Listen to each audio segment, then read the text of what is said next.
lines, sorting through the media bias, exposing the propaganda, and challenging you to use your brain. It's time to tap into the truth.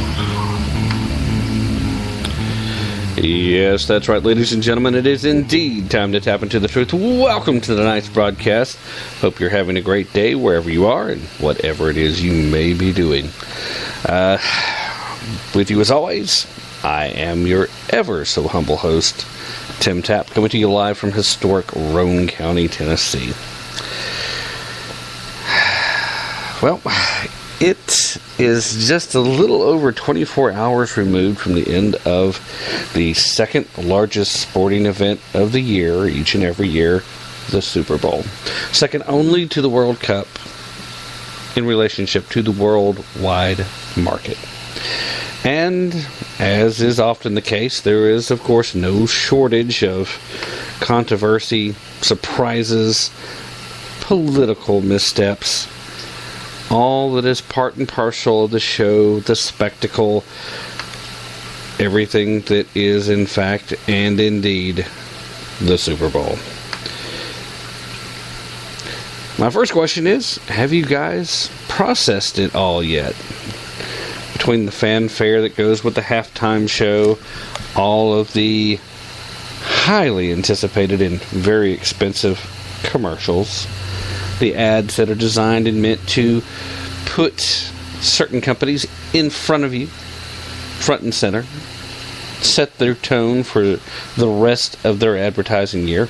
Or are you like a lot of folks that I've talked to, just waiting for an extra week to come along so they can start seeing new episodes of The Walking Dead? I mean, the question is legitimate. If you were a Broncos fan, obviously, you're extremely disappointed.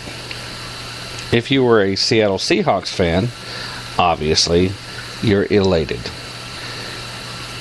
If you're a Bill-o-Reilly fan, you probably have new reason to have new faith. If you were a Scarlett-Johansson fan, you're probably still scratching your head as to what exactly all of the controversy was about in regards to the SodaStream commercial. If you're a Tim Tebow fan, you're probably extremely pleased with the T-Mobile commercials. And no, I thought those were probably some of the better commercials that were on. The Budweiser commercial lost its impact to me when I had seen it several times before the Super Bowl. I'm not sure that a large number of YouTube hits beforehand really has that same impact that seeing it for the first time during the Super Bowl has. I know the attempt is to hedge your bets and all that wonderful stuff, but I actually had a greater appreciation for the Budweiser Heroes Homecoming commercial than I did for the dog that, as a puppy, made the friendship with the Clydesdale. I mean, it was a cute commercial, don't get me wrong. The Radio Shack commercial with all the 80s icons, well, anytime I get to see Alf, I feel pretty good. It was a pretty good commercial as far as the variety of people you saw. Mary Lou Retton and Hulk Hogan, pretty good. Some of the commercials, like the Doberman heads on the Chihuahua's bodies, what was that even for? I've come away, I saw it, I don't understand what that commercial was. What did that have in common with what they were trying to sell? And please, somebody, tell me what GoDaddy.com was thinking about having the woman quit her job on live television.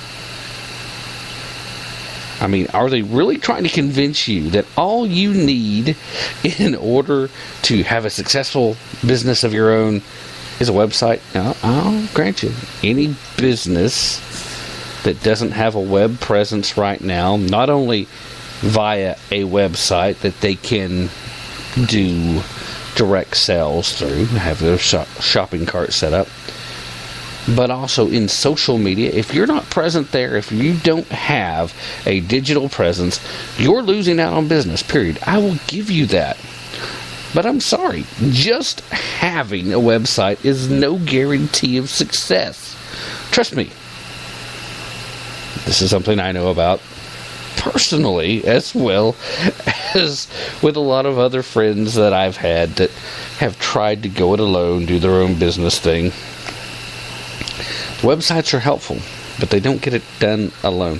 And really,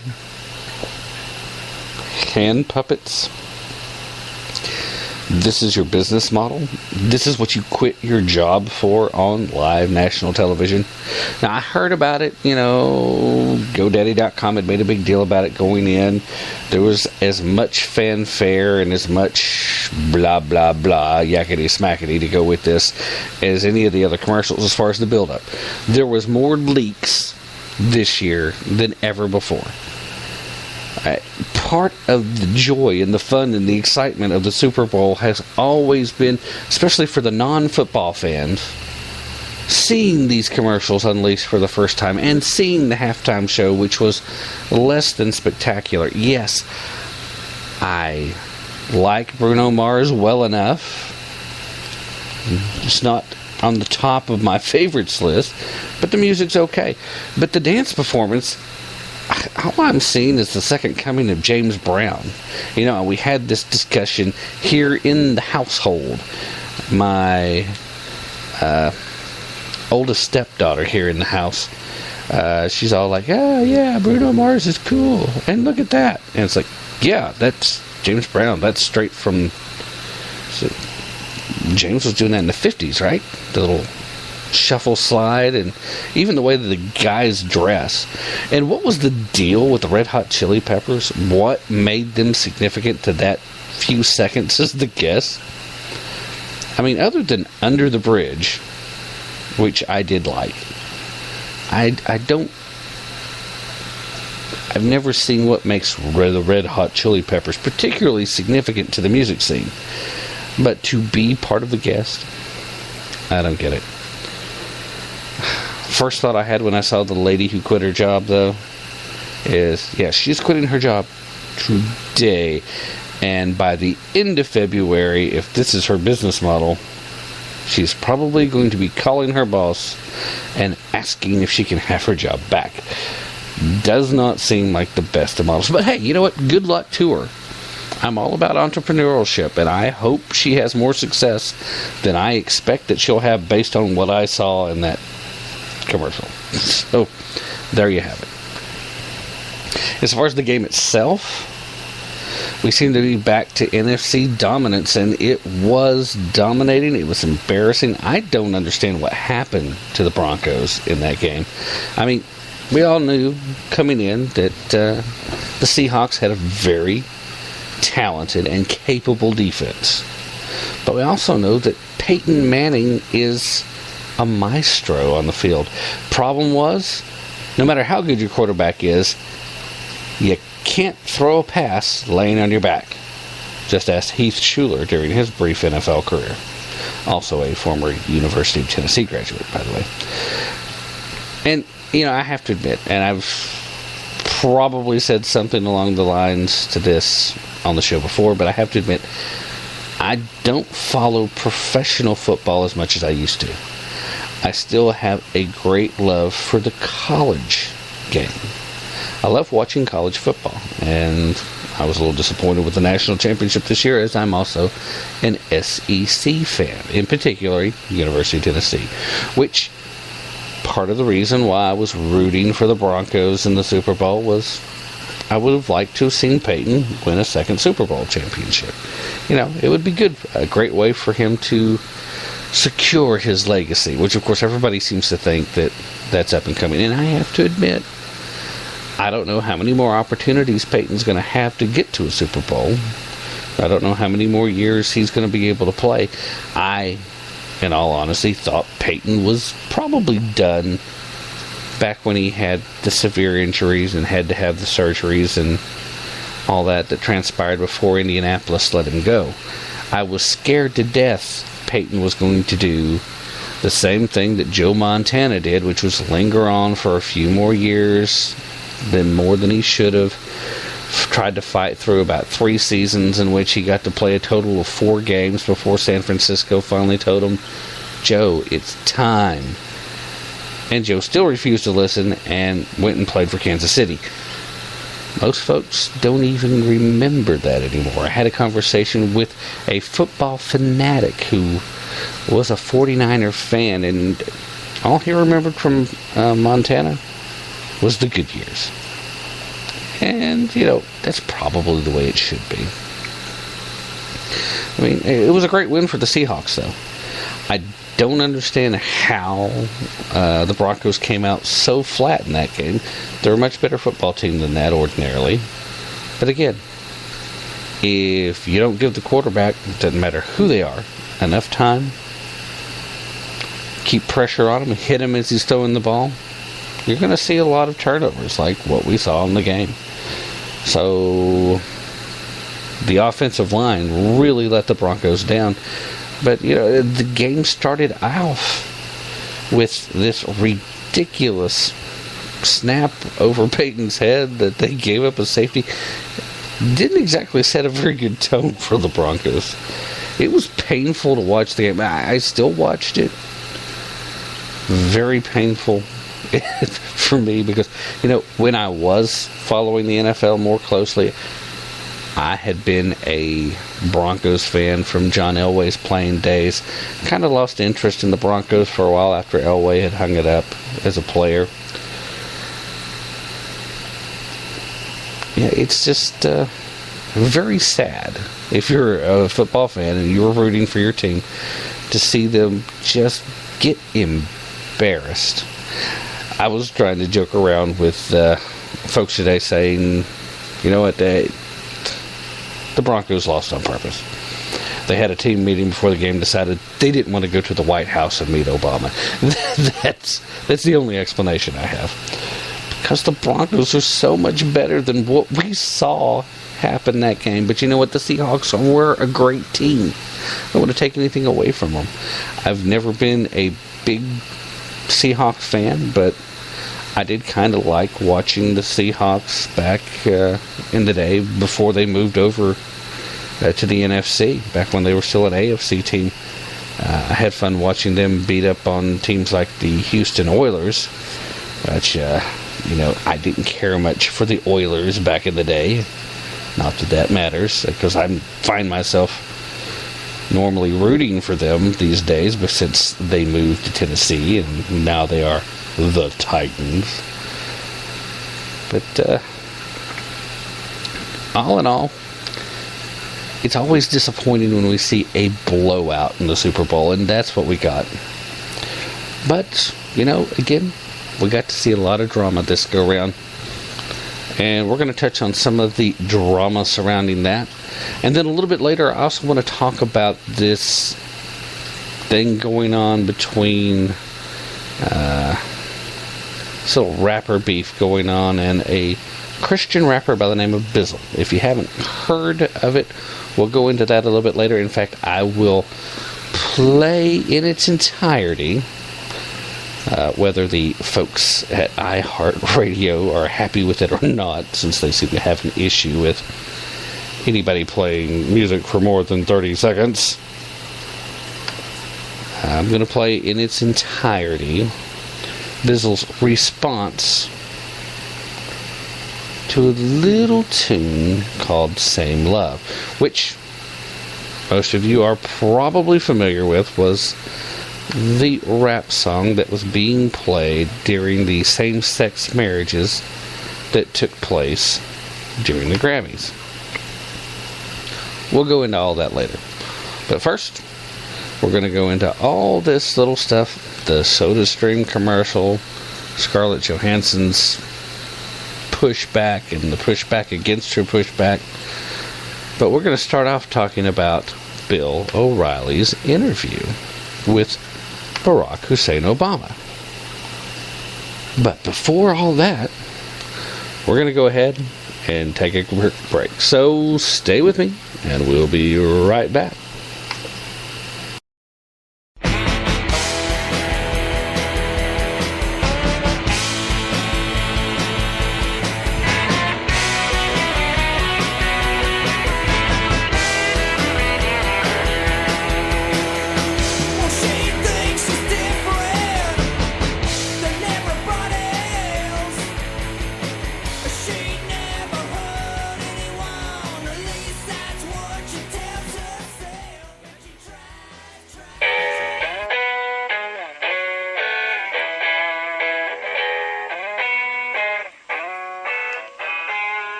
Tap into the truth. Check us out at tapintothetruth.com for our latest blog posts and for links to all of our past broadcasts. Don't forget to like us on Facebook and to follow us on Twitter. That's Tap Into the Truth, right here on Spreaker Radio.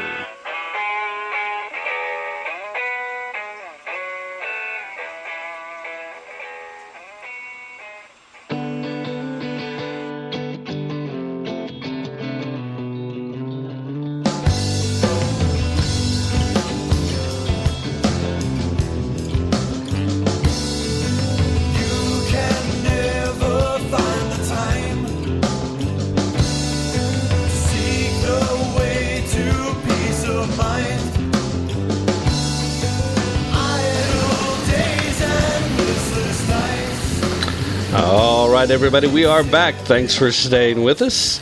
Once again, this is your host, Tim Tapp, coming to you live. Unless, of course, you're catching the podcast after the fact. Either way, thanks for being with us. I do appreciate it. I wanted to talk about Bill O'Reilly's interview with the occupier of the White House, Mr. Barack Hussein Obama. And I gotta tell you, I intentionally skipped it. I did not watch it live. Just didn't do it. I am of the opinion that Bill O'Reilly, out of some sense of desperation to be the only person associated with the Fox News channel to be able to get interviews with Obama anyway, has in the past just thrown a lot of softball questions. Questions that he would never allow a guest on his actual show to ever get away with. I figured this would probably be more of the same. But then, much to my surprise, after having skipped it, I saw where even the Associated Press went so far as to say, "Oh, you just asked Republican questions."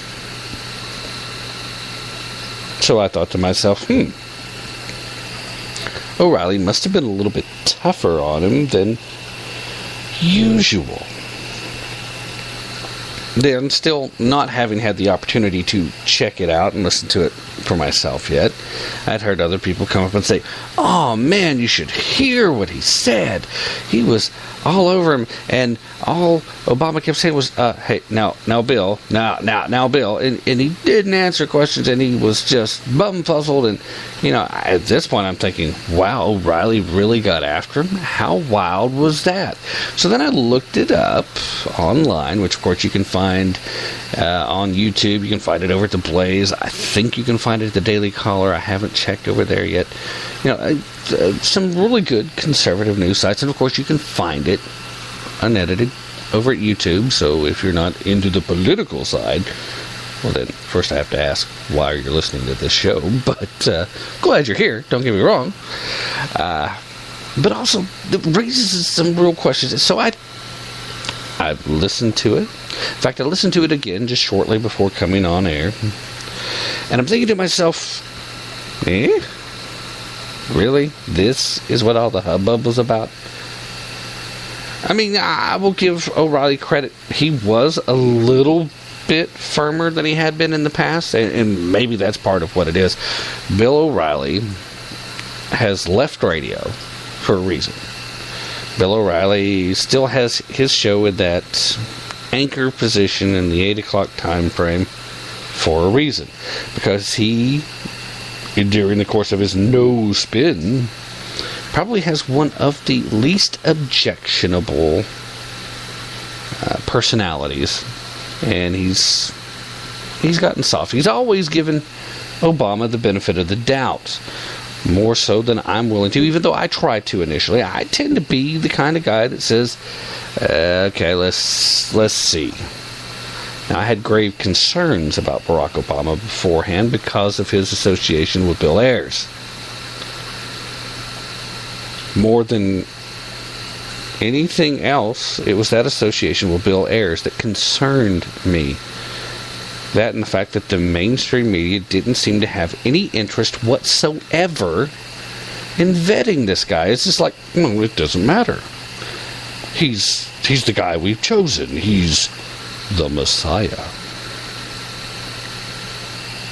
And to a lot of folks on the left, that's exactly what he represented. So, I listened to this, and, I will give Bill credit for trying to get Barack on the record about the Benghazi video cover-up. And, of course, we got pretty much what we would have expected from Barack. There's been hearings. He acts like that's the end of the discussion. There's been hearings. It's like, yeah, but none of the hearings have been free. There has been political efforts to protect people who are supposed to come forward and testify. He tried to get him on record about the IRS scandal. And Barack goes so far as to say that there's not a shred of bad things going on with the IRS, that there was nothing wrong.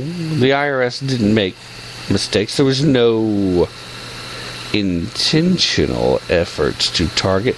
We've got people on the record at this point in time that have come out and said not only were they specifically targeting Tea Party, conservative, Christian, and Jewish religious groups, and a couple of liberal organizations that tend to actually stand on principle as opposed to just tote the party line.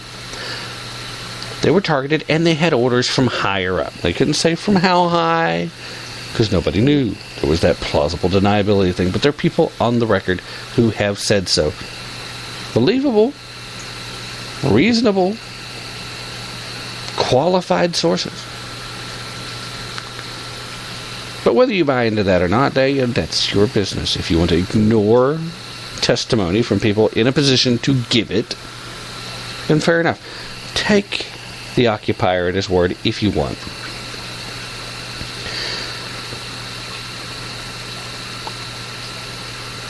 I was less than impressed by this interview. Again, I have to say, again, it was a little bit firmer than what O'Reilly has done before when he's had the occupier sitting across the table. Not that there was actually a table, but metaphorically speaking. So here's the deal, though. People wanted to make a big deal about it in the media. People were set aback. I even heard people complaining, oh, how dare you get political before the game. I don't tune in to see this. Then why did you tune in? This isn't the first time that Barack Obama has appeared before a nationally televised major sporting event. He seems to like doing it.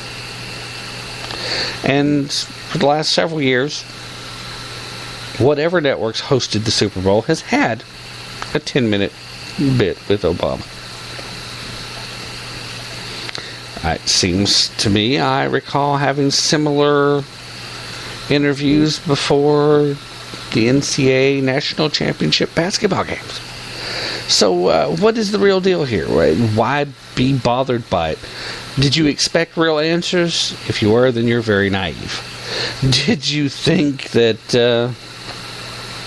this was really tough? Was this a tough interview?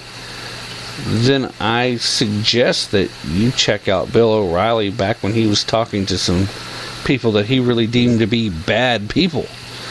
Because that was a cakewalk compared to some O'Reilly interviews that I've seen. And I would have much preferred to have seen somebody really hammer away at Barack Obama. But, ultimately, nobody either has the access or the nerve. The people that have the nerve will never have the access to ask that question directly on national television. The people that do have access, even if they want to know the answers, if they legitimately are seeking to find out, they're never going to have access. The ones that have the access, they're never going to get to ask the questions because they don't have the nerve, because they really, literally would be putting their job in jeopardy. I promise you, if O'Reilly had hammered harder, despite the fact that Fox News is painted so darkly by the White House, that Rupert Murdoch would have a very tough decision to make, because I'm sure pressure would be put on to have O'Reilly dropped from the lineup. And, with Rupert actually having a relatively deep bench of other personalities that he could put into that time slot, I don't know that O'Reilly's job would have been safe. I would like to think that he'd still fall on his feet and maybe even become more of a staunch conservative like he was at one point in time. He's gone soft. Now, maybe that was an act before. Maybe this is how he really is. I know sometimes I get accused of being soft because I don't share in all the social issues that most conservatives do. And again, we keep coming back to the fact that now you're talking about that purity test. Now, ignore the purity test. If we agree 80% of the time, then we can work together on trying to help that 80% of the things we agree on become policy, procedure, fact, bring back a conscience to America, that kind of thing. So that 20%, okay, so we don't agree. So we don't work together on that. But don't turn your back on me over a 20% disagreement, and I won't turn my back on you over a 20% disagreement. And you know what? I try to open a dialogue. I try to get people to actually open up and talk, not just whatever. I get morons, both on the show, sometimes in the chat room, and sometimes in the call-ins at the other version of the show that comes on the Sunday nights. You won't find that here at Spreaker. But on Sunday afternoons at 3 o'clock, Tap Into the Truth is broadcast at another location, 2 hours. And we get callers. This past Sunday, I had a caller that was obviously not paying much attention to the Super Bowl and was just playing. He kept calling me on the Skype number and said something goofy the first time, called back in a little later, and played a clip from Family Guy, Peter Griffith with the grind my gears thing. All I can say is at least it seemed to be in good-natured humor. So I kind of chuckled and we went on. It wasn't that... wasn't the typical liberal, hey, F you, buddy, or I hate you, people want to kill you kind of crap. You get that stuff too. I even get that over here sometimes in the chat rooms. You start talking about something where you're pro-Tea Party, even if you're just defending the Tea Party, even if you're not saying that you are pro-Tea Party, you just defend them in some fashion. Oh, they're racist, so you must be too, F you. I've gotten that more than once in the chat room. And that's fine. You're entitled to your opinion, but at the same time, if you're actually listening to what I'm saying, maybe you might find yourself having to wonder if maybe there's a point. Maybe I'm not so crazy, and maybe it's not so racist. Just saying. So, the long and the short, the Bill O'Reilly interview. I don't understand what the big hullabaloo about it is. It wasn't as hardcore as some people led me to believe it was. And all in all, I was happier to see him take a tougher tone than what he has in the past. But at the same time, I can't help but say, please, still more O'Reilly softballs. And he even finishes up by saying, yeah, I don't think you're really trying to hurt the folks, blah, blah, blah. Bill, that's what he wants you to think. This guy, he is not good. He pretends to be good. He is not good. Like most politicians on both sides of the aisle, they are not good. They are evil. They are the Emperor incarnate. I mean, he came out and declared himself emperor in the State of the Union address. He did. America's not going to wait, and I'm not either. I've got a pen, and I've got a phone. This is going to be a year of action. The only action you're going to be doing is making more unconstitutional and illegal executive actions and pretending that they have the force of law, which constitutionally, if it extends outside of the realm and the limits of the executive branch, then they do not have the force of law, unless Congress has specifically granted you that authority. Yeah, that tends to get stretched a bit. Then there's these legal battles, and then there's interpretation. So, here, there, whatever.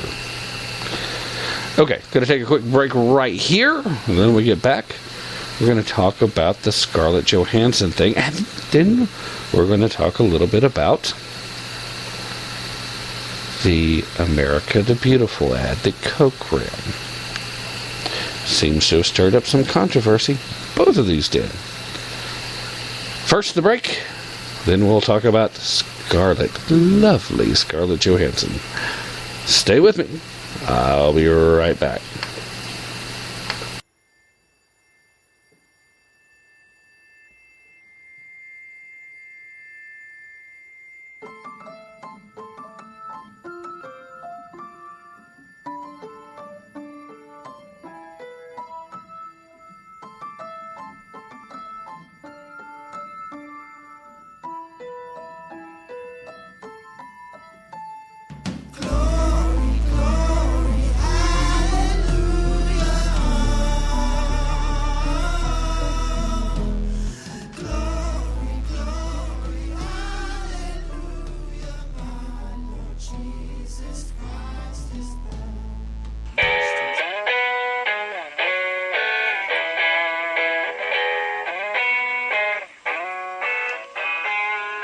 Tap into the truth.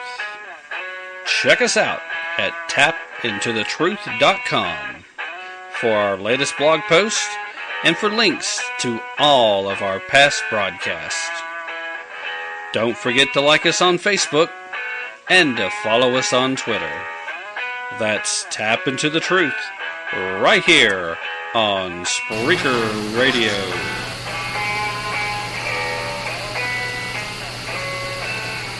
What you wanted.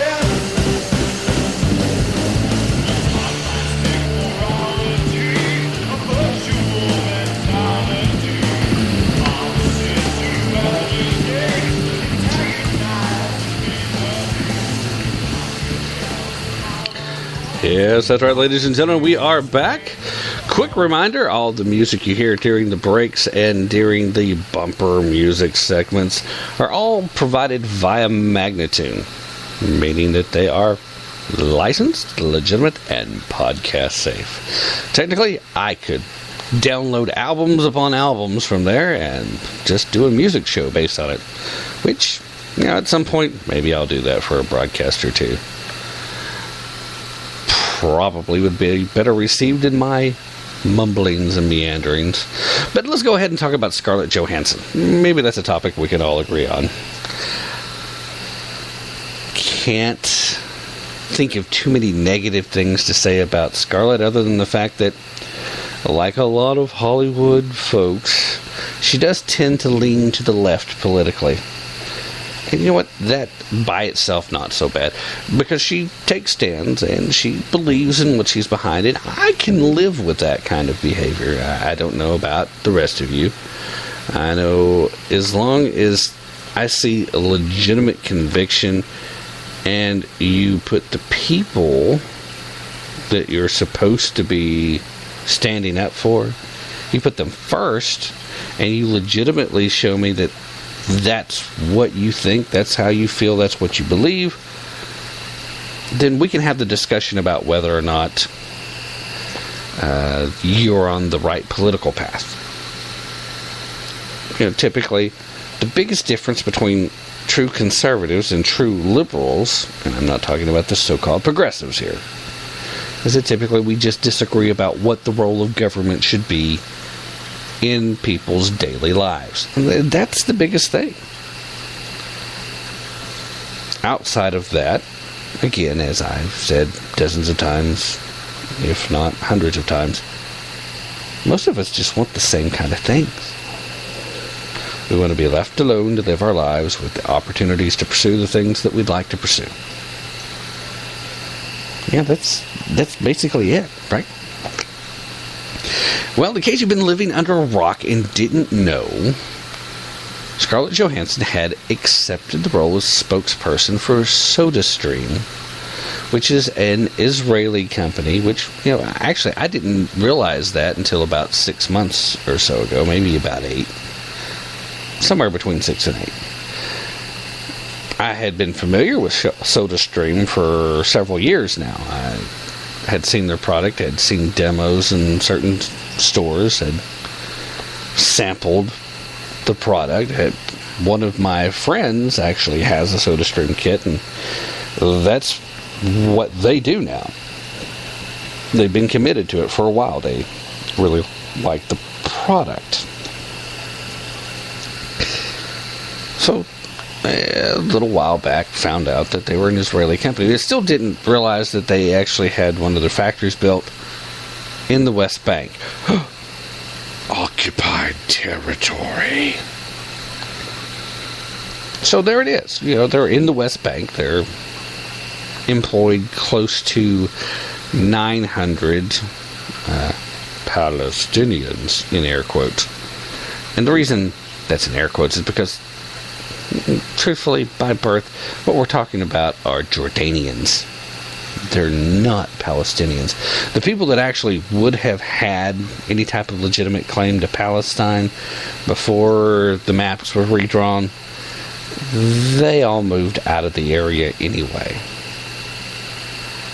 The current crop of folks that are in Palestine, calling themselves Palestinians, they are the descendants of a group of Jordanians that tried to overthrow the royal family. And they were exiled.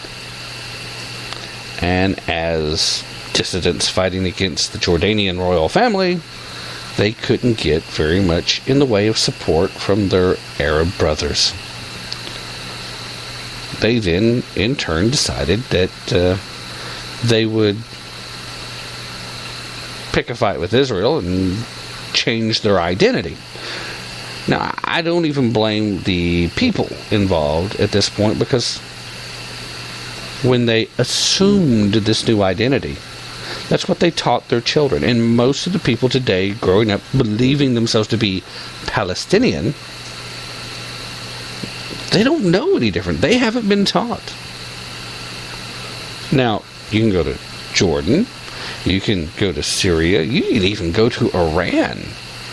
And, they tell their folks the truth about that. It's not like some big conspiracy. It's not like I'm making up my own facts here, which I've been accused of on this particular topic in the past, by the way. But it's out there for anybody to look up. And I highly recommend you do. Just like I say when I'm signing out, don't take my word for it. Go check it out for yourself if you doubt it. The people that claim to be Palestinians today are actually Jordanian. Historically, they're descendants of Jordanians.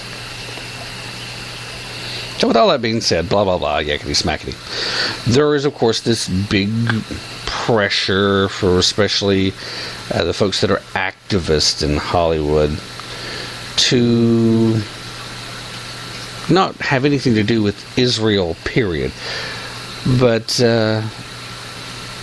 for any businesses that are involved with having a position in what they consider to be the occupied territories, which the West Bank is among that, but this is just a bad thing.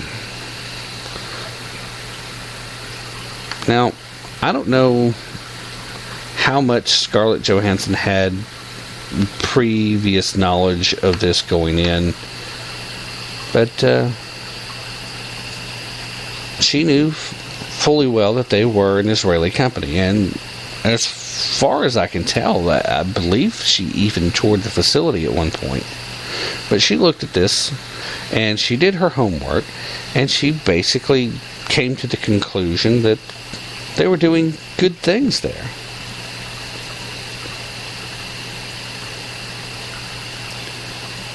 Now, she announced her resignation last week, before the Super Bowl rolled up, from her role as Oxfam's ambassador. And Oxfam's one of these aid organizations that suggests that there shouldn't be any trade with any Jewish settlement that's in the occupied territories. Now, Oxfam had actually already put out statements saying that they were thinking about changing their ambassador anyway. They were in the process of reconsidering her position, solely because she had signed with SodaStream to do this commercial.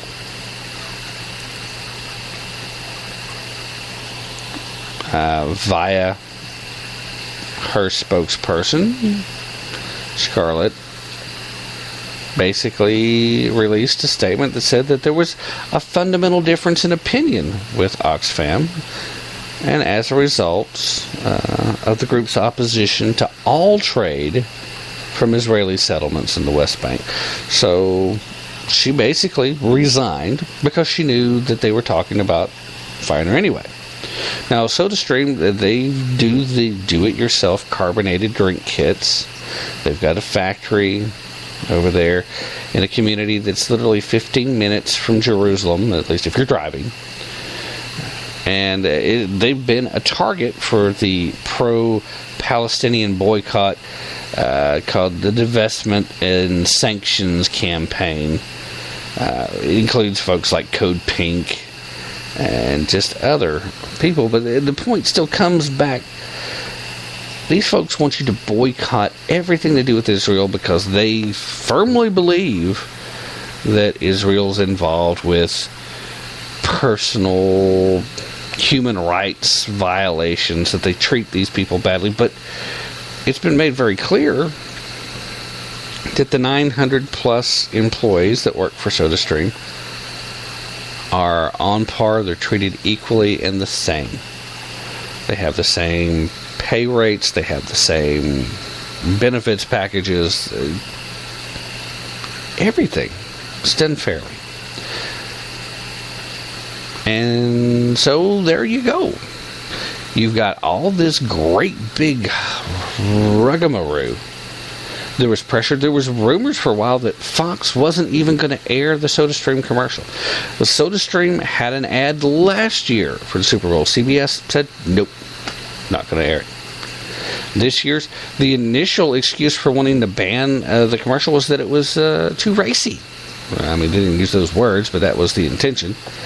And given some of the GoDaddy.com and a few other commercials that have been aired, the racy bit seems a stretch. Then, as it turns out, the ad was accepted. Fox said, all right, we will air this ad if you take out 4 little words. 4 little words. The 4 words that were supposed to be at the end of the ad. What were those 4 little words? Well, if you've only seen the ad as it was aired towards the end of the Super Bowl, so it did get aired. I had heard conflicting reports all the way up till the game time that Fox still hadn't made a final determination of whether or not they were going to run the ad. Even though they had said, yes, we will. Then there were these reports that they were going to look for an excuse not to air it, but they were willing to refund the money. Well, they ended up airing it, but they aired the edited version, and here was those 4 little magic words that were left out. Sorry, Coke and Pepsi. That was it. If you haven't seen the ad, I highly recommend you check it out. You can find it at YouTube. You can also find it at theblaze.com. You can find it at the Daily Caller. You can find it at foxnews.com. You could probably find it over at the Huffington Post. You can probably find it at CNN. And you can find the original, the unedited version, where they actually do say, "Sorry, Coke and Pepsi." But after having watched this ad, I really don't get what part of it was supposed to be so racy. And so it was obviously just an excuse. It was thrown out there. Who knows? Maybe that was just an exaggeration. Maybe that was an unfounded, unwarranted report. Those do tend to get out there sometimes. Maybe it was even taken out of context. Now, the idea was it was supposed to be sultry. I really didn't get a whole lot of that. I like Scarlett. I think she's a very attractive lady. I'm on the record. But I like her even more because she stood up and showed herself to be a person of principle. She was behind this ad and this company, not because it's that big of a deal to her career, but because, number one, she stood up to bullies when they tried to bully her out of taking the role. And she has come out and firmly said that she actually likes what SodaStream's doing.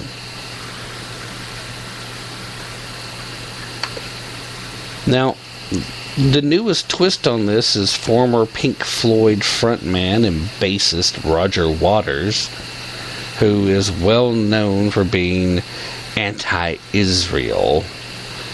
He says it's just the government he protests, but he does a lot of anti-Semitic things. He's went on stage before with a giant pig with the Star of David on it.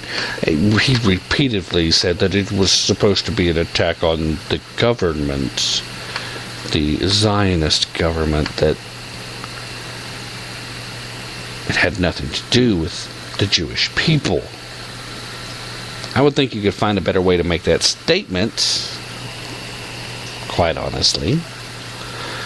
But, I don't know what's in his heart or in his mind. I know what he says, and I know how I would interpret it. But that's about all I can say about that. Ultimately, you guys have to kind of decide for yourselves what he thinks. But, he went down the road and he went to Facebook when nobody would answer his letters. And, he made some statements about how he'd met Scarlett Johansson, that she, at least then, was fiercely anti-neocon, that she was passionately disgusted by Blackwater, which, of course, was private contractors in Iraq associated with Dick Cheney by the folks on the left. He went so far as to say, quote, "You could have been forgiven for thinking that she was a young woman of strength and integrity who believed in truth, human rights, and the law and love." Basically insinuating that obviously that wasn't the case. Saying that by taking this job, that she was not a person of integrity, that she doesn't believe in human rights.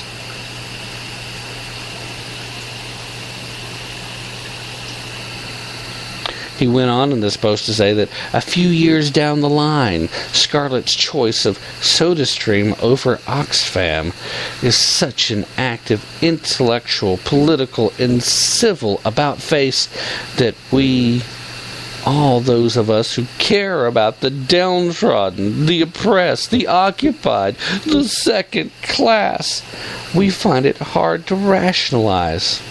Well, guess what, Mr. Waters? Perhaps you shouldn't try so hard to rationalize things. Perhaps you should listen to what she has to say in response to these accusations. Because I tell you that based on what she has said, that she was standing up for the people that are downtrodden and oppressed. That there is no intellectual or civil about-face, no political about-face. And she didn't make a choice between SodaStream over Oxfam. Oxfam came out and said that they were thinking about making a change anyway. She just made it easy for them. He even went on to say, quote, in democratic Israel, there are 50 laws that discriminate against non-Jewish citizens.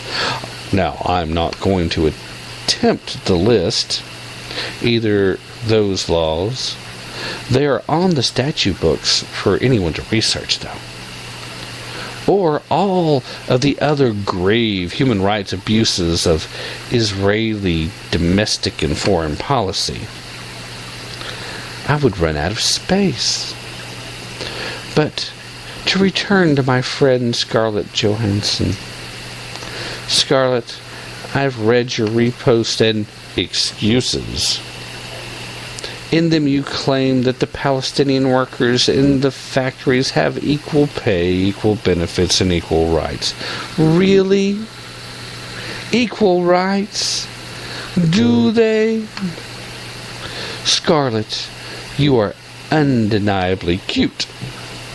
But if you think SodaStream is building bridges towards peace, you are also undeniably not paying attention. Now, Scarlett has said that she supports SodaStream because it, in fact, does encourage economic cooperation between Israelis and Palestinians.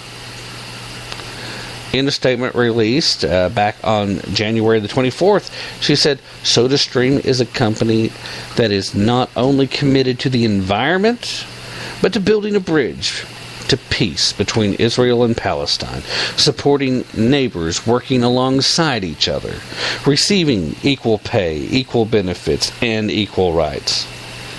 That's what's happening at the SodaStream factory every working day.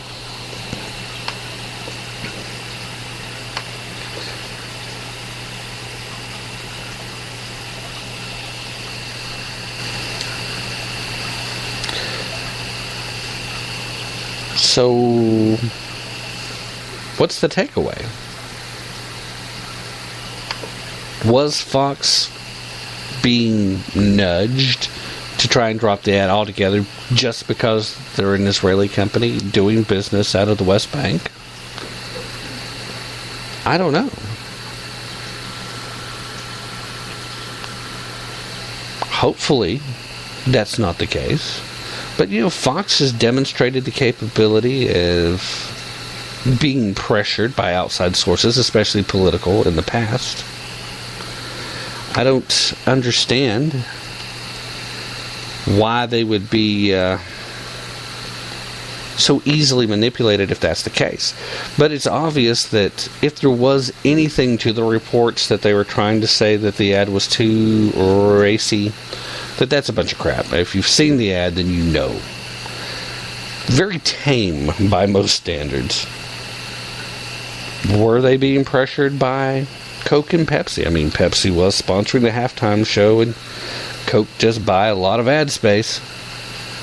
Did that have a lot to do with it? I don't know. I don't think Coke or Pepsi, either one, sees SodaStream, at least at this point, as being a significant threat to their market share. I'm not saying that SodaStream couldn't become one. Like I mentioned before, I've seen the demos, tried the sample. You can make a pretty mean root beer. But ultimately, does Coke and Pepsi see SodaStream as a significant threat to their market space right now? I don't think so. So it's hard for me to imagine that Coke or Pepsi, either one or together, had a problem with SodaStream having an ad there. And even if they did, Does that mean that we're going to stop showing ads? We're just going to stop taking Coors ads in NFL games just because Budweiser is going to run an ad too? Is it who gets there first? No more ads from competitors? First come, first serve? I mean, generally speaking, the networks and the NFL taking their cut, they just want the money. They don't really give too much concern as long as they're not breaking any FCC regulations in the process. They don't put much thought into what's going on. So, what was the hullabaloo about this ad?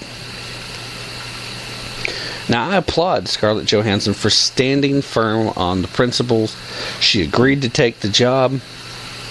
It was Oxfam that was trying to bully her initially, but you haven't heard that very much.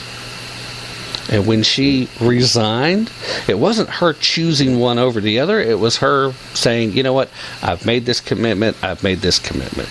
If you have a problem with me making this commitment that I think actually serves the people living in the West Bank, then let me make it easy for you. She stood on principle. And I have to applaud that. I don't agree with Scarlett Johansson's politics 90% of the time. She's a pretty left-leaning individual. But anytime somebody takes a legitimate stand on principle, you've got to stand up and applaud that. She refused to be bullied.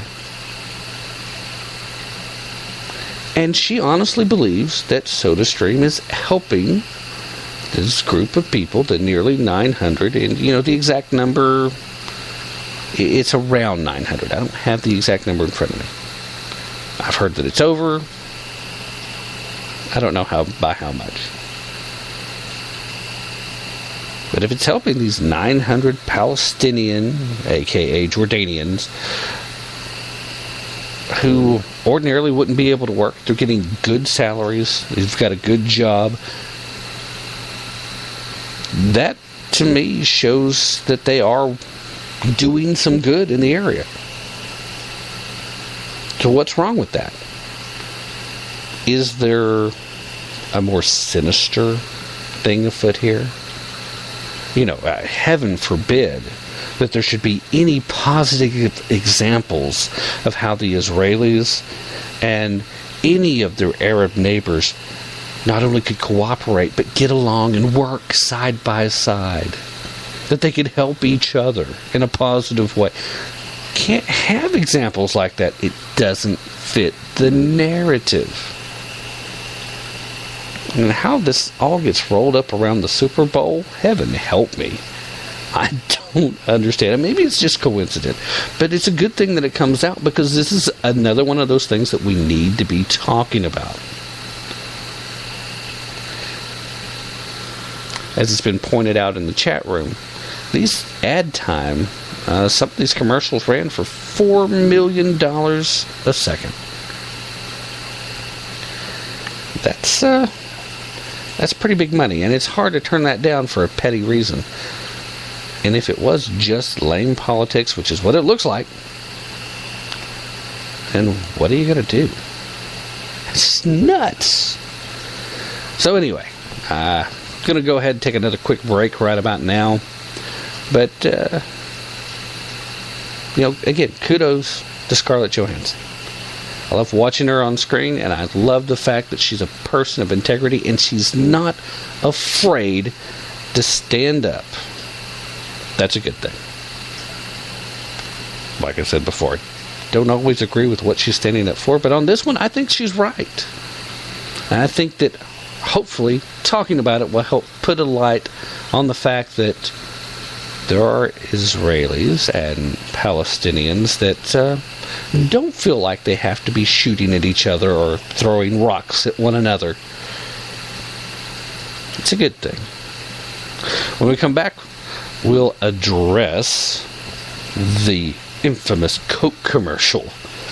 Yeah, I never thought in a million years that I could do 2 hours almost just on the political aspects of commercials from the Super Bowl.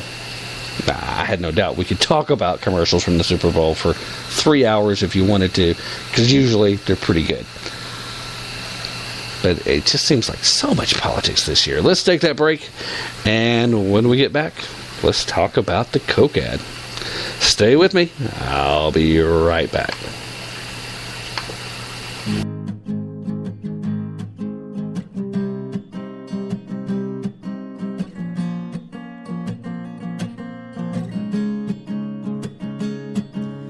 One step out the door and I fall through to a whole new world. It kind of hurt. There was nothing wrong as the people sat and sang along.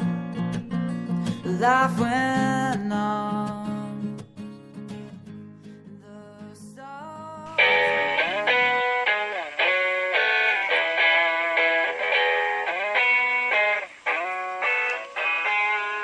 Tap into the truth.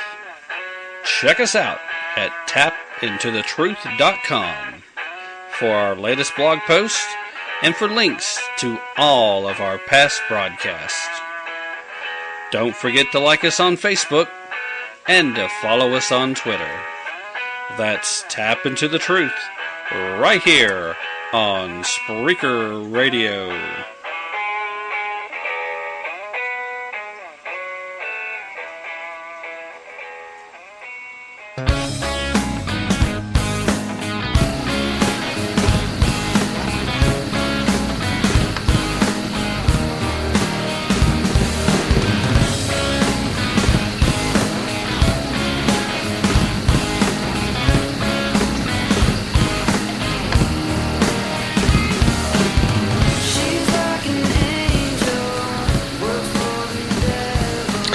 All right, we're back. Thanks for staying with us. Let's go right ahead and jump right into this next topic, all right? I really am shocked at Coca-Cola. Once again, they managed to try to reach out and have a kumbaya moment, and somehow they managed to ignite a absolute firestorm. To be honest, I'm not surprised that some people were bothered by it, but I really am surprised at how many people are so worked up over this commercial. I get the arguments on both sides.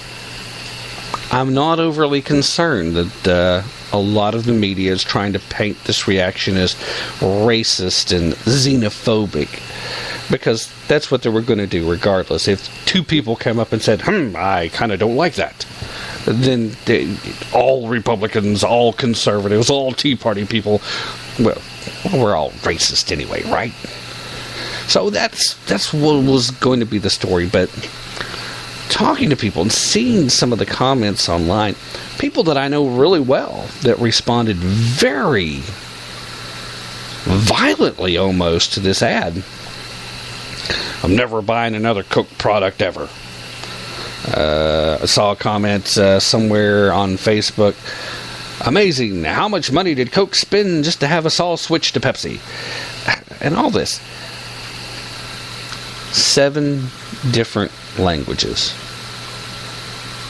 And in all honesty, I think part of the biggest pushback, a lot of the anger that comes from this ad, comes from the images of the people they showed that didn't match up. They weren't showing the people that were singing. They were all children singing. And all these different images were people that represented cultures from which the different languages were drawn from. I think part of the issue was the image of the one Arab-looking woman that was wearing the headscarf. Didn't have the face covered, but had the headscarf on. I think that image, more than any other, upset a lot of folks. And here's my take on it. And here's one of those places where I get in trouble with my conservative friends, because I don't see a reason to be that upset about this. Now, if you do, don't start throwing rocks at me. I promise you, I'm not soft. I'm not a liberal. I'm not out here going to go hug a tree. Not going to go chop it down right now either, but I'm not going to go hug a tree. But stay with me for just a second and see if you follow my logic. And if you don't agree with me, say so. That's fine. We can talk about it. And I might be wrong.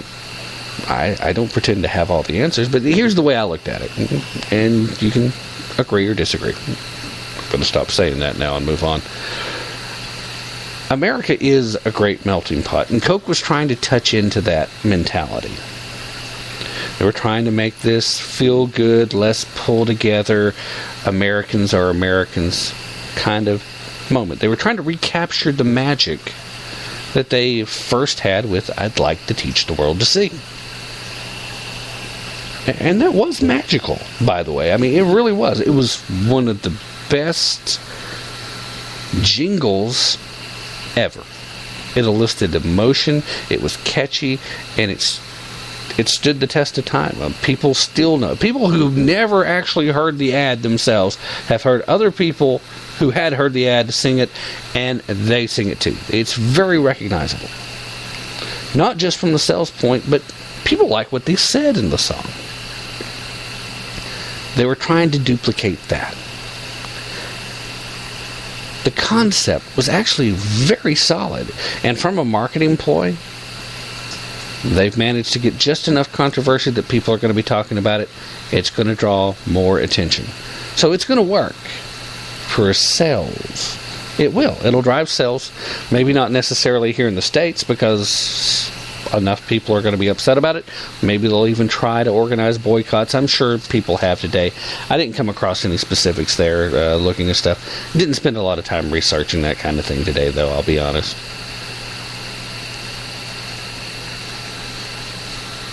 But here's where I diverge from a lot of other conservatives on this matter.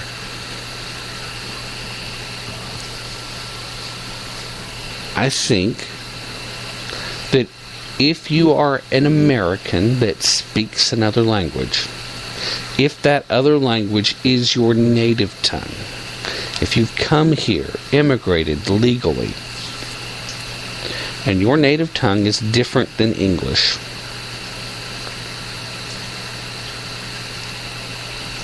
then if you're going to pay homage to America, to the United States, then it probably means more to you, thereby meaning more, period, if you dig deep and pull that emotion and sing it in your native tongue. Now I get the arguments. If you really want to show respect to the country, you'd put in the work to do it in English. You've got a point. I'm not going to argue against you, but I just feel like, in my opinion, and that's all it is, that it probably means more in that native tongue. I wasn't offended by it. I don't understand why so many other people were. And I've listened to a lot of commentary. I've listened to my acquaintance, Sarah Marie Brenner, and her take on her show today. And, she made a very good analysis and very good point about how her family came here, traced her ancestry back to the Mayflower. They were immigrants, but the whole point was they put down the native tongues and they learned English and they spoke English and they joined into that melting pot. That's a very good point, and I agree with that. If you're going to come here, you need to assimilate here. You need to stop expecting us to assimilate to you. You're coming here for a reason. But at no point in time does that mean you should ever forget about or ignore or move away from your heritage and your culture. But you still need to accept and embrace the new culture when you come here. If you want to be an American, if you want to share in the blessings of liberty and the Constitution and all that great, awesome stuff that makes this country so dadgum cool, that does, in fact, define American exceptionalism, that does, in fact, define what makes this the greatest nation on earth. And it's okay for me to say that because I'm an American. Just like it was okay if you're a Canadian to say that Canada's the greatest nation on earth. You ought to have pride in where you're from. But if you come here and you want to be American, you do that legally, my arms are wide open. Welcome to freaking America. Here you go. I will help you study for your citizenship test if you come to me and ask for help. Although, actually, that test is pretty daggum hard. I don't think that most natural-born Americans could pass the test. Might even have trouble with it myself, and I tend to be a little bit of a student of history. Would need a refresher course, but I've studied. I know stuff. The point still comes back, though. Why are we letting Coke get under our skin so badly? I think it kind of hurts the feelings of a lot of patriots because Coke is one of those iconic American images. It's one of those iconic American companies. They feel like they were betrayed. And I wish I could do something to help alleviate those feelings. I do understand them, and I understand the points that a lot of the people that are so upset about it have made. But at the same time, I keep coming back to this one thing where if English wasn't my native tongue, and I wanted to say something, I wanted to say it with emotion and with impact, or if I was going to sing, I think it would mean more in my native tongue.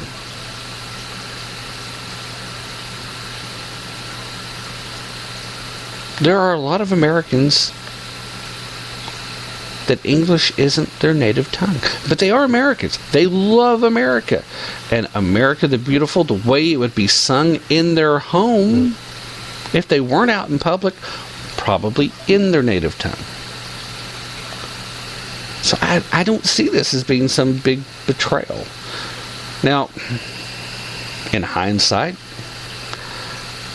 if Coke was to call me up before launching this campaign and ask me for my advice, which of course that's not actually ever going to happen, but it's nice to pretend.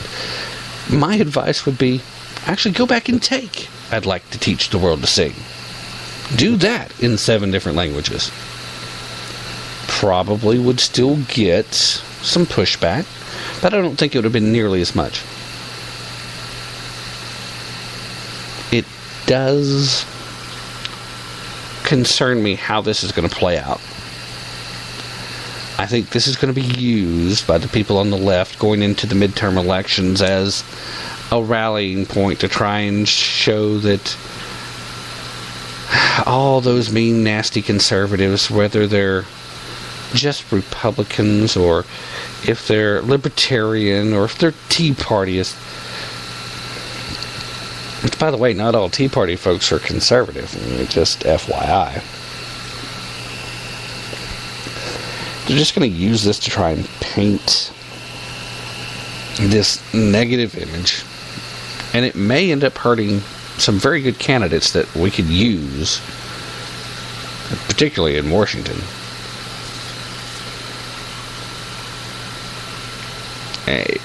It's a negative thing for us to let this become such a big deal. Number one, it's still just Coca-Cola, people.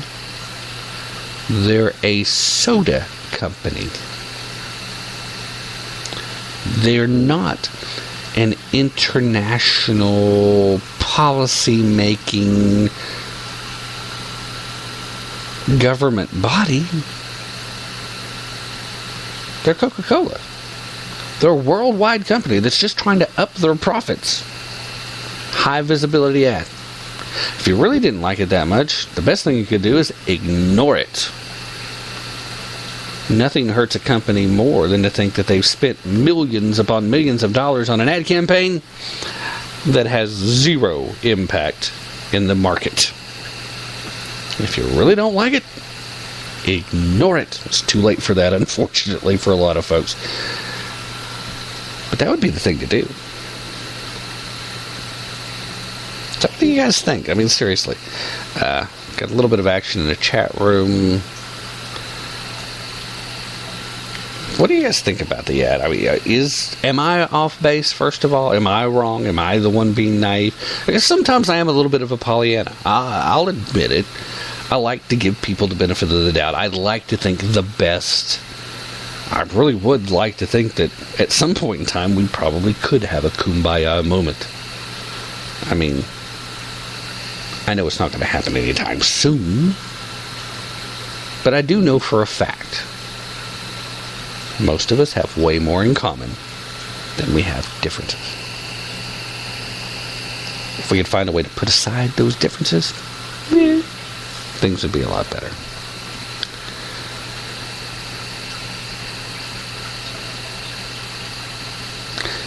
In the grand scheme of things, though, this will blow over. But I guarantee you're going to see clips and snippets and postings from social media make their way into ads for Democrats during the midterm election. It's going to happen. So you've given the bad guys ammunition. That's all that's been accomplished here. You fell into a trap. You fell into a trap. It's not too late. You pull back. Let's make it go quiet. Let's stop talking about it. Let's do the one thing that would hurt Coke the most. Ignore it. Trust me, that would hurt them worse than a boycott. Because a boycott here over something like that would only serve to boost sales outside of the states. Trust me. Plus, it actually will help sales in states like California, Illinois, and New York, because they'll be all like, see, told you that we're more evolved. What they've evolved into, I don't know. But anyway, big liberal states, they'll embrace this. Let's not give them any more firepower. All right, let's shift gears. Let's move away from the Super Bowl stuff for a while. I mean, there's plenty of stuff to go on about. Those were probably the biggest controversial things, though. And we'll talk about it a little more in depth in later broadcasts as these stories continue to evolve, and hopefully they'll be over soon. I think all of the above is kind of silly. Wanted to touch on real quick before getting into another major story, and of course there is a biggie that we'll be talking about here briefly. I want to go ahead and throw out there, in case you didn't know, the official search for the Obama Presidential Library site it's underway. A story coming from the Associated Press. The search for a home for President Barack Obama's presidential library is officially underway. I think I just said that, but with Obama's blessing, no less. Top supporters are launching a foundation that will develop and build the library, which will both house his presidential records and serve as a monument to his legacy. I wonder if these records will include anything that's currently being protected by executive privilege. Yeah, sometimes I just think out loud, overlooking me.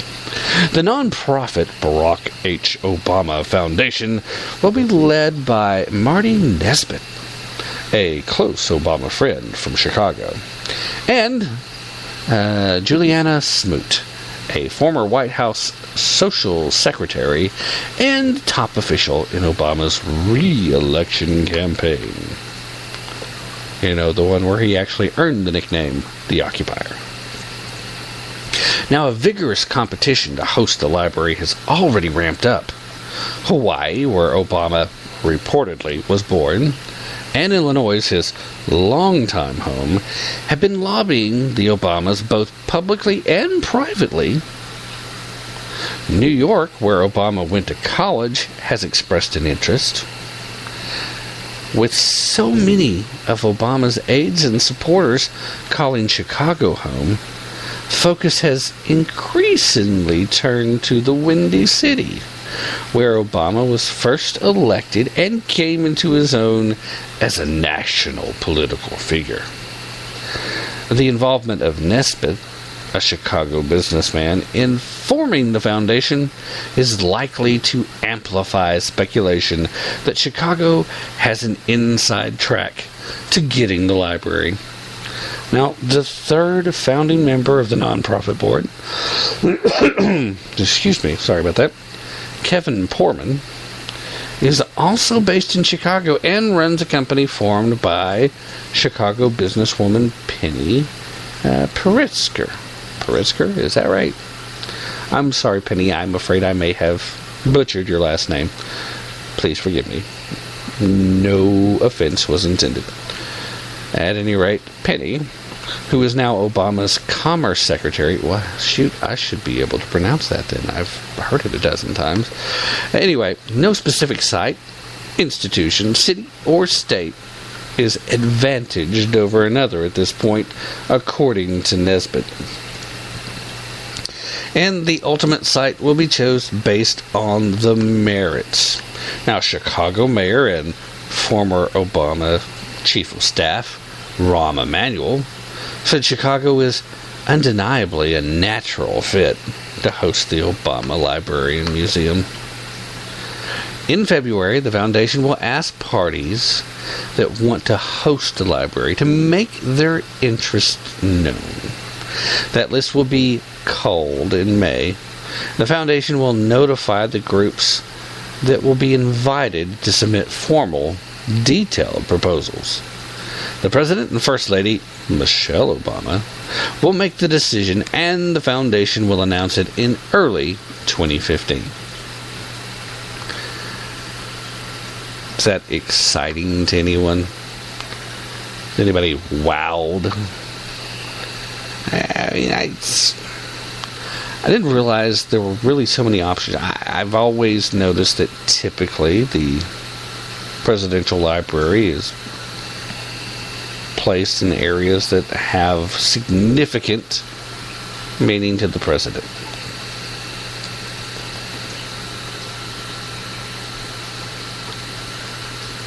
I have to admit, really, I haven't paid that much attention to when these things normally start. When do you start the process?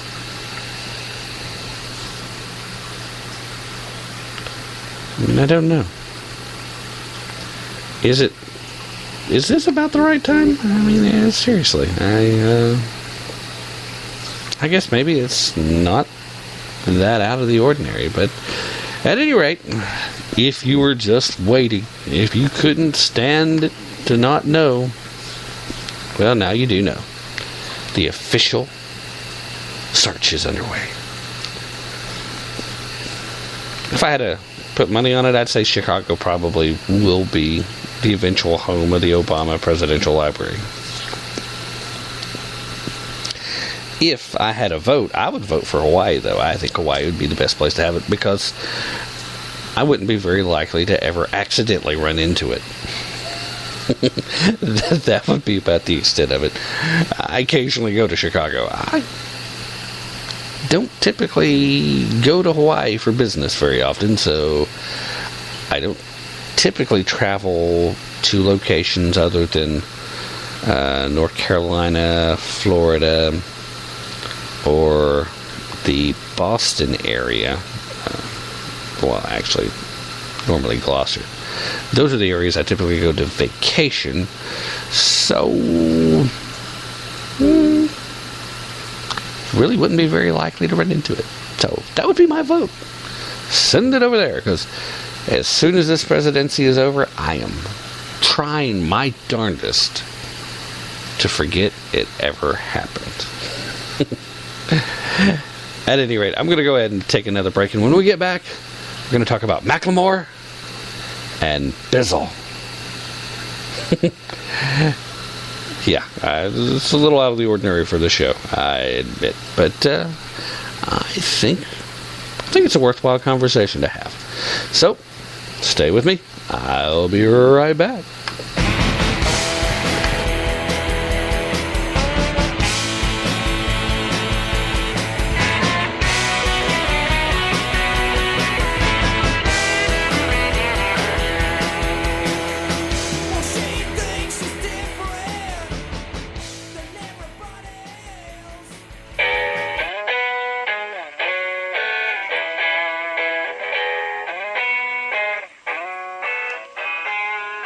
Tap into the truth. Check us out at tapintothetruth.com for our latest blog posts and for links to all of our past broadcasts. Don't forget to like us on Facebook and to follow us on Twitter. That's Tap Into the Truth right here on Spreaker Radio.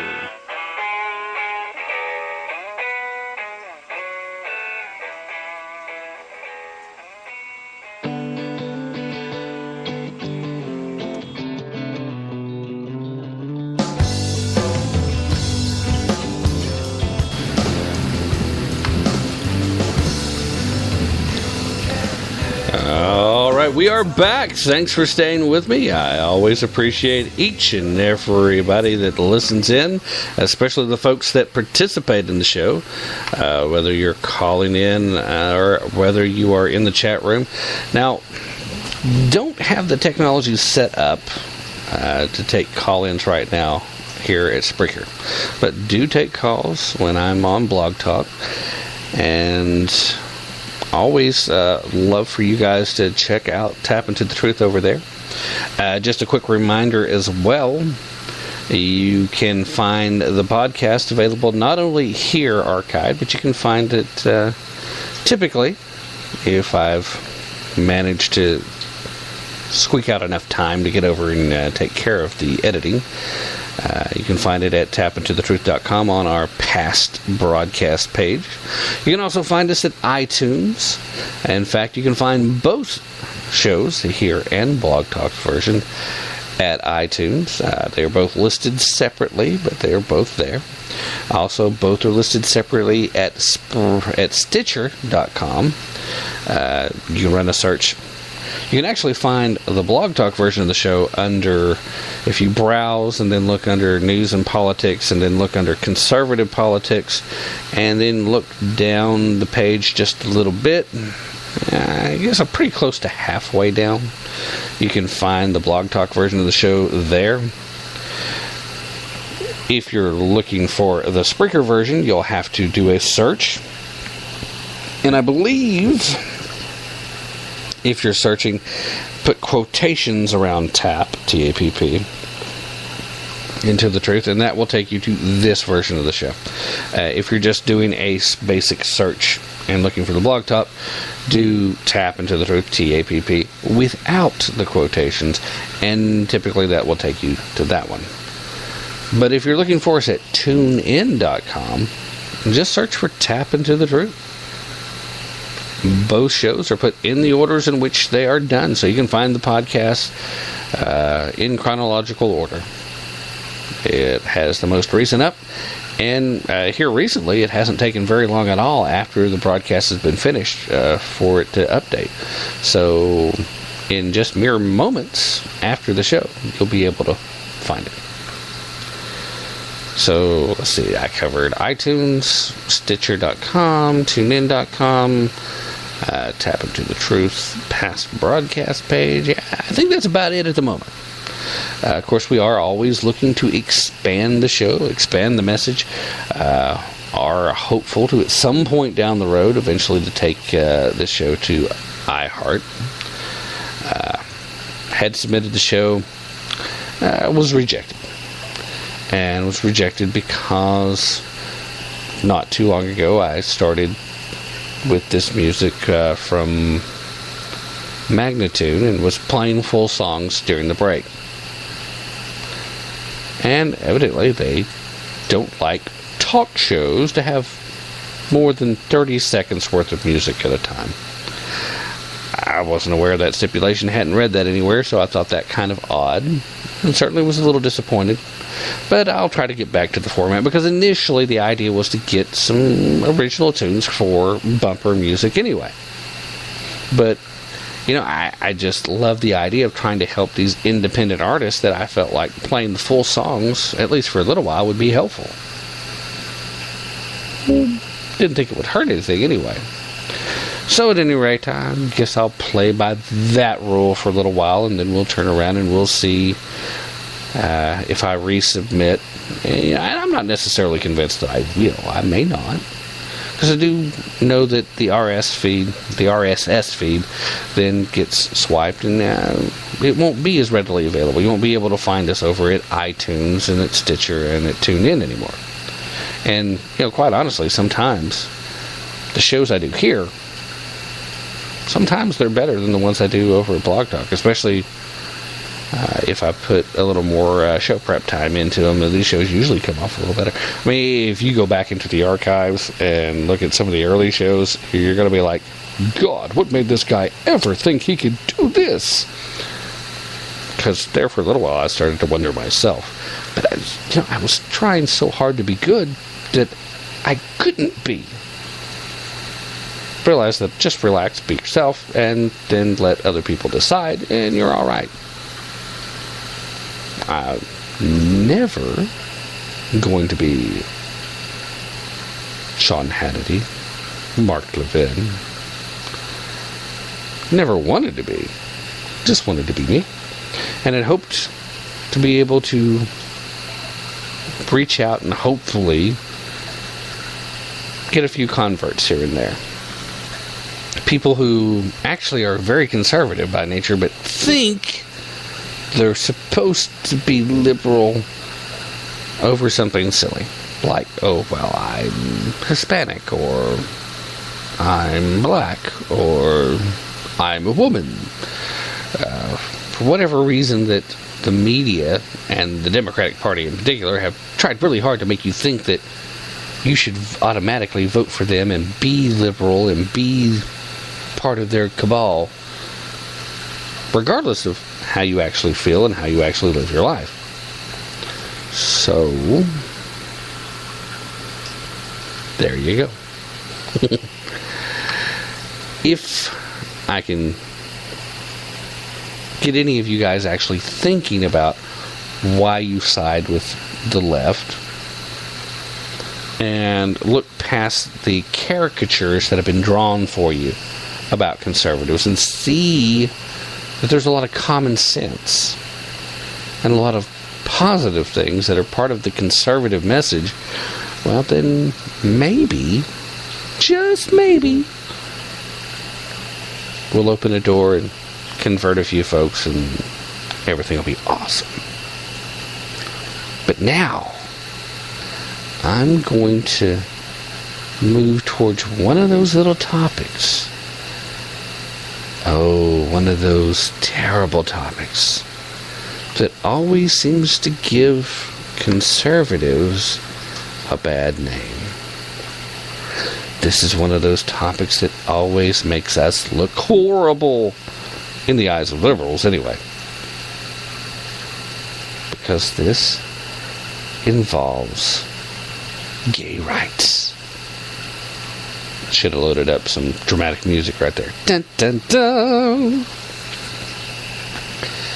Look, here's the bottom line. Conservatives don't give a rat's backside, at least most, whether or not you're gay. Especially if you don't just throw it out there.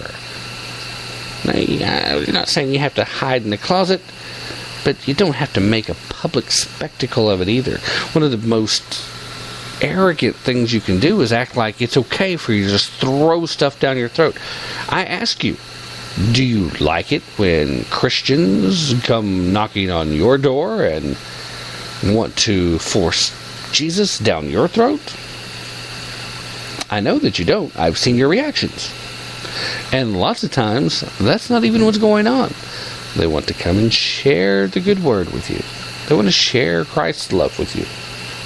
That's really what Christians want to do. Now, some individuals are motivated by different things. But generally speaking, a Christian acting on the faith just wants to share the love. And there's not hate towards any group. Anyway, here's the big deal. Most of you guys know about Macklemore's Same Love rap. He performed it during the Grammys at the time when they had all the marriage ceremonies on stage, including a large number of same-sex weddings. Of course, it's controversial. But, it was made a public spectacle. The rap itself has a very positive message about acceptance and love and blah, blah, blah, tree-hugging stuff. That's all well and good. And it plays well in the left circles. And, yeah, I'm not opposed to messages of unity, if you actually mean it. This, however, was more like I'm going to say this because this is going to get me recognition. But at any rate, this Christian rapper from the Dallas-Fort Worth area, or maybe he's from Houston. I actually am thinking back on that. I think he is from the Houston area. Calls himself Bizzle. Excuse me. Well, sorry about the cough. Calls himself Bizzle. And every time I say that out loud, I think of the drizzle from Aqua Teen Hunger Force. Sorry. But Bizzle does this Christian rap. And before, about a week ago, I had not heard of him. I'd heard some other Christian rappers, and, it's all well and good. Whatever gets the word out. New times call for new techniques, reach the young, get the youth excited. Okay, if that's your thing. But this guy saw the Grammys, obviously watching because he's a musician himself, and whether you do it intentionally or not, you're always comparing yourself against other musicians. You're seeing what people are doing that are successful, and, to a degree, you're also wanting to celebrate the success that other musicians are having. Because technically, it opens doors for other people to be successful too. Now, the Grammys have gotten excessively and more incrementally disturbing over the last few years. I mean, I don't watch shows like that anymore, but I have seen footage of Katy Perry's performance, and, just looking at the context of her performance alone, it was on the verge of being demonic. It was kind of scary. It's like, what the heck? I used to have to watch horror movies to see stuff like that. But, ordinarily I don't have a problem with Katy Perry's music. Some of her stuff is stuff I wouldn't want the kids listening to, but, it's where pop music is these days, sadly. I don't listen to a lot of pop music, and most of what I do hear falls into the realm of reasonably acceptable, I suppose. But the point being, Bizzle saw the Grammys, saw the Same Love bit, and took exception based on his Christian faith. And he quickly added it to part of his new little online collection of tunes, building what looks like an album at this point. I haven't listened to the whole thing. It's actually up over at SoundCloud. I know a lot of the Spreaker hosts and operators over here are familiar with SoundCloud because most of us have SoundCloud accounts as well, and that's another one of those areas that we try to distribute our material. The podcast, the show can be found over there. I've got some type of technical glitch going on with my SoundCloud account. All I've got is some of the earliest podcasts from here over there, and I haven't been able to make room, and I don't have a pro account over there. I've just got the freebie stuff, so there's not a lot of room anyway. Blah, blah, blah. Long story short, If you want to find some of my crappier early shows, you can find us over at SoundCloud too. That's one of the reasons why I don't mention SoundCloud specifically when I'm talking about other places you can find the podcast, because you're not going to find a newer one there. But you can find Bizzle's recording over at SoundCloud, and I'd say a lot of you probably heard it by now, but here's the thing. If you hadn't listened to it, but you have heard about the controversy and you were listening only or reading only headlines, then you're getting a picture painted that this is homophobic and horrible and anti-gay and, oh, it's just giving Christians everywhere a black eye because this is just so terrible. So here's what I'm going to do. I hope Bizzle doesn't mind. I'm going to play in its entirety, Same Love, A Response. And that is the controversial remake with the Christian-based, scripture-based response to the Macklemore's Same Love performance. So we're going to go ahead and play that now in its entirety, because I think it's important that you actually hear it, listen to all the words. And then, let's have a conversation about it. Hop in the chat room, take a listen. If you're catching the podcast later, and this is the first time you've heard it, or if you still just want to comment about it, go to tapintothetruth.com, go down near the bottom of the homepage, and send me a message. Because I'm still trying to get people's feedback on this. I think this is something we need to talk about. This is an open dialogue, because I think Bizzle makes some very good points. I can see some places where some folks might get a little offended, but I think he makes a lot of great points during the course. So I'm going to shut up now, and I'm going to go ahead and play it. Here is Bizzle's response to Same Love. But understand this, that in the last days there will come times of difficulty. For people will be lovers of self, lovers of money, proud, arrogant, abusive, disobedient to their parents, ungrateful, unholy, heartless, unappeasable, slanderous, without self-control, brutal, not loving good, treacherous, reckless, swollen with conceit, lovers of pleasure rather than lovers of God, having the appearance of godliness, but denying its power. Woe to he who calls evil good, and good evil. It's funny how the media portrays things. They really pushing hard for this gay thing. And it's so wicked how they manipulate things. Can't even disagree without them making it a hate thing. I say you wrong and you holler hate instantly. But you say we the ones who don't tolerate differences. There's a whole lot of things I could say really, but see your hypocrisy is something I can paint vividly. Let's go. Saying it's the way you was born, and I'm sure that you lust like I do, just in a different form. But I'm married, so if I give in to mine, I'm a cheater. If you give in to yours, you just fight to make it legal. You rather fight God than fight sin. The Bible is alright until it calls what you like sin. And I feel so disrespected that you were so desperate you would compare your sexual habits to my skin.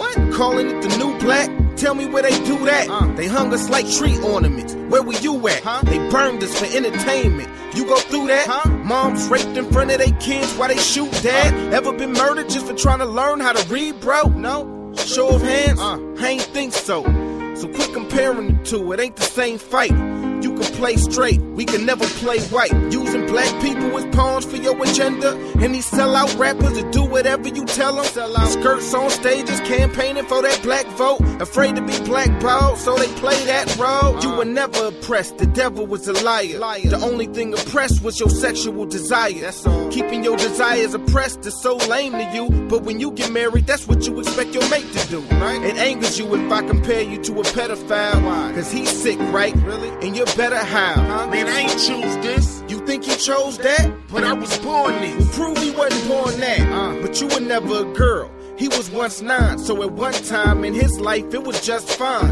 What makes your laws right? I'm not buying it, so put them in that same trash can you threw that Bible in. See how that cycle is? Nobody wants to repent of their evil, so we all try justifying it. And you say it's about rights, but you lying though. Domestic partnerships gave you rights a long time ago. God created marriage when he did, he defined it though, so why is it you want what he created but deny him? No, it's not wicked enough switching the definition. You want it done by a Christian in a church you worship in? And that rainbow you using is a gay pride symbol. It represents a covenant with God if you didn't know. Check Genesis 9:13 for the info. Homie, the war's spiritual, you don't know what you in for. I ain't saying your sin's worse, but it is sin though. The Lord took the punishment for it all on him though. We just gotta repent though. The problem is if you don't call it sin, then you walk as if there's nothing to repent for. Let's recap. We all wicked and desire sin, but imagine a world where no one kept their desires in. If something was called right simply because we desired it, when your right goes against my right, who's right or win? As for being born away, I should never see y'all ever use a word like retard to describe someone who was born a little differently than we are. I guess Down syndrome really isn't a thing, y'all. What do we call your syndrome? Oh, that term is offensive now when it hits home. So what gives you the right to call the way he was born a defect? I call yours a defect, you feel it's disrespect. You don't believe in God? Hey, the universe says if we all gay, we either die off or have to do it God's way. And God loves you no matter what you struggle with. At least struggle though, don't just give up and quit. Forget how you were born. We were all born in sin, but Christ died for your sin. You can be born again. We were all born in sin, but Christ died so that we could be born again. Hallelujah. And I never want to act like all gay people are the same, because that's ignorant. But at the same time, what I won't allow you to do is paint this beautiful picture like we don't have people from the LGBT community out here running up in churches, disrupting services, kissing on the pulpit, out here attacking old ladies, throwing crosses down and stomping them, violently assaulting people. So don't take my most aggressive lines that you know or to that group and try to apply it to the friendliest, lovingest gay person, because that's not the case. And to that struggling Christian right now, struggling with homosexuality, fight the good fight, soldier. No matter what anybody says, we all have different desires. We all are drawn towards different sin. And my desire might not be your desire, but I have a desire that's just as strong for another sin. And I have to fight it day in and day out. And sometimes I win, and sometimes I lose. Sometimes I stand, sometimes I fall. But fight the good fight, God is worth it. God bless you. No hate about it. I love you.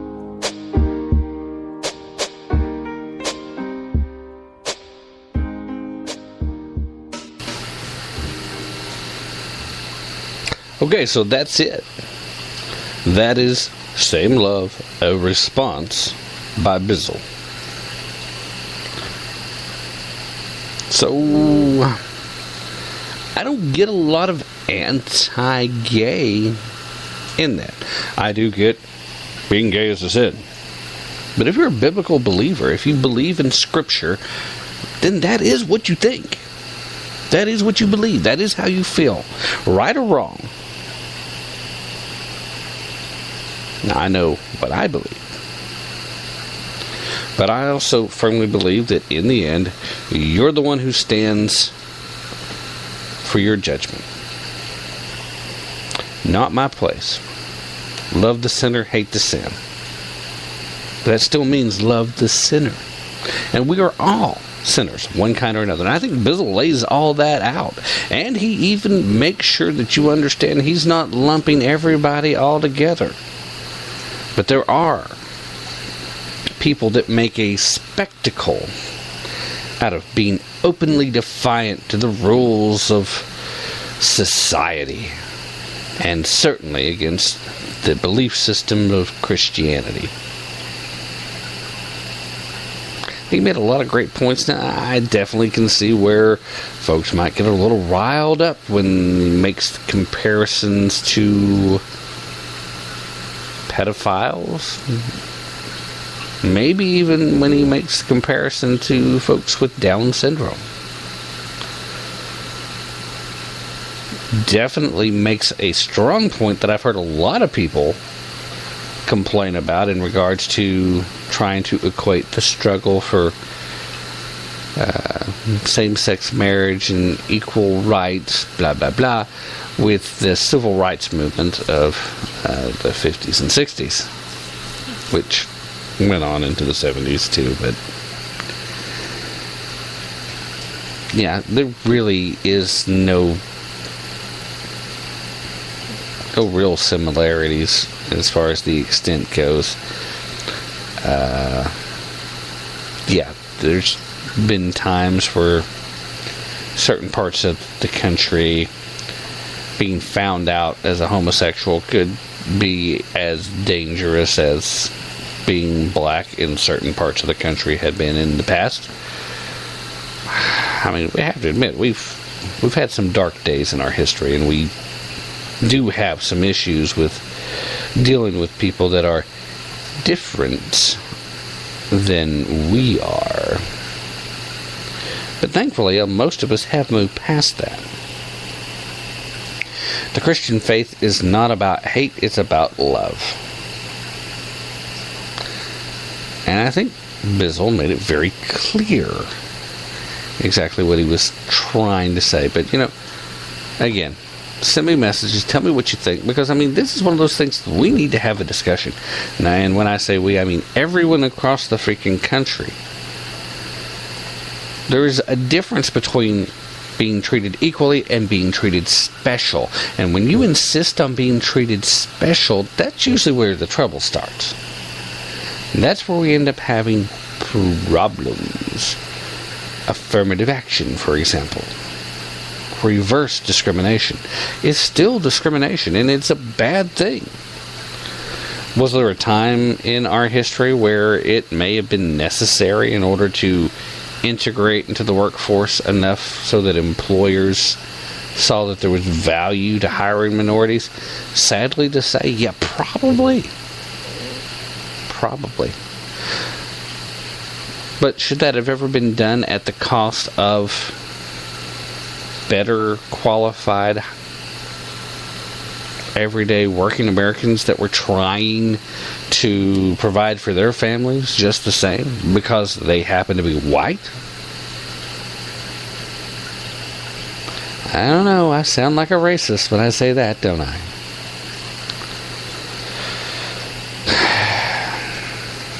Those kind of things lead to resentment. I mean, that's my only point there. I agree. I admit it probably was necessary at the time. Did it need to last as long as it did? Obviously not. But most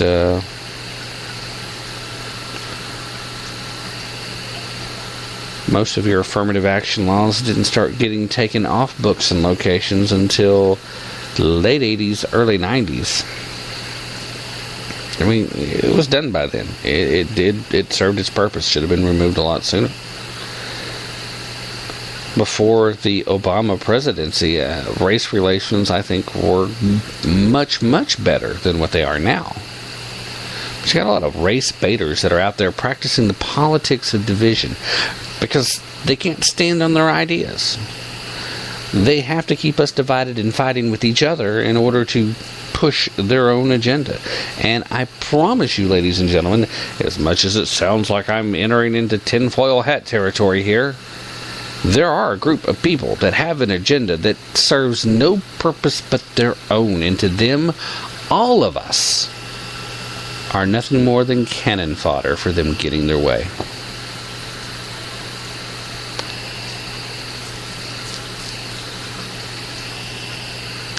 So I think we're going to close in on shutting down the show tonight, but want to make sure that if you had the opportunity, please check out the archive shows over at Blog Talk. Not this past Sunday, but the Sunday before, I had Mr. Michael Conley of the United States Justice Foundation on. We were talking about their fight for our Constitution and protecting our constitutional rights, and also a fight that he is personally heading up to try and protect the constitutional rights of our veterans If you didn't hear the show, it is in the first hour. He was on for an hour.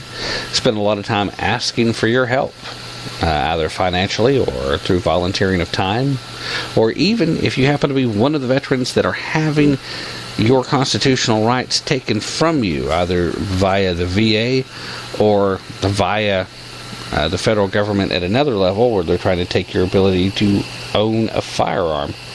He's asking you to send him an email stipulating your specific situation, because he wants to make sure he has as many people on board as possible. He's not charging you anything to defend you in these cases. He is asking for donations from the rest of us to help cover the cost of fighting this. And I have to tell you, I've made a donation, and I'd like to think that a lot of you guys might consider it too. You can check out the United States Justice Foundation. You can find them at usjf.net. And you can find links to Mr. Conley's his podcast at that same website if you'll follow to his personal information. And you might find some of that interesting. I've thoroughly enjoyed talking to him, although, quite honestly, he did most of the talking, and he had quite a bit to say. We touched on a few other issues, too. Surprisingly enough, he's one of these constitutional attorneys that is against a convention of states for the reasons that we've heard discussed in the past, how it could get out of control and how all that's just terrible stuff. But other than that, I tend to agree with a lot of what he had to say, and I think a lot of you guys would be interested in hearing what he has to say. So please feel free to go ahead and check that out. And I guess I'm going to go ahead and close up tonight's show. But I want to thank everybody again for listening. And I think for the participation in the chat room tonight, Grandpa Al, thank you for your kind comments in the chat room tonight. I appreciate you listening. And everybody else that finds us, whether you're listening live or whether you hear the podcast later, thank you. And remember, don't take my word for it. Definitely don't take their word for it. Take a little time, do your own research, use your brain, and always prepare to put in at least a little bit of effort if you really want to tap into the truth. Thanks for listening. We'll be back soon. Hope to see you then. It's not goodbye. For the record, this is me signing out. It's not technically part of the show. I'm going to play the whole song. Good night, everybody.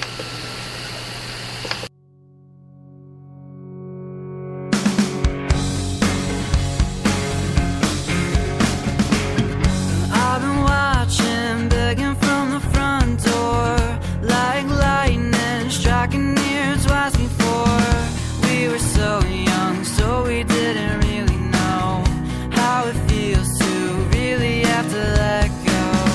We went throwbacks, laughing while I relapsed. Well, these drinks are going down too fast.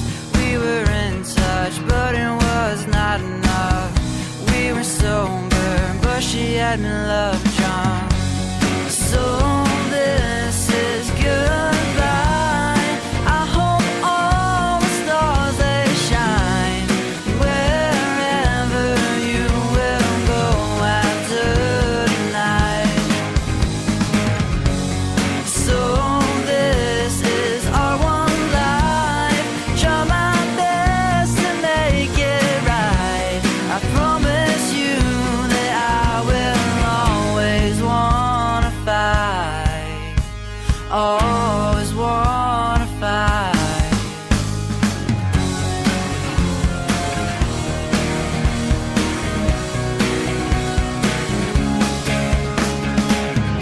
Don't you forget everything that we had. All the good was better till it went bad.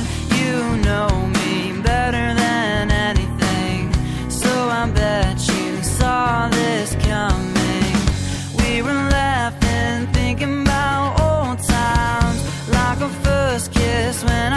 finally called you mine. We were like, wait, everything is gonna change. Hope when I come back you know my name. I don't think I can say all I need to say. With the time left counting down by the days, it would go by, I don't know how time flies. It's a heartbreak, but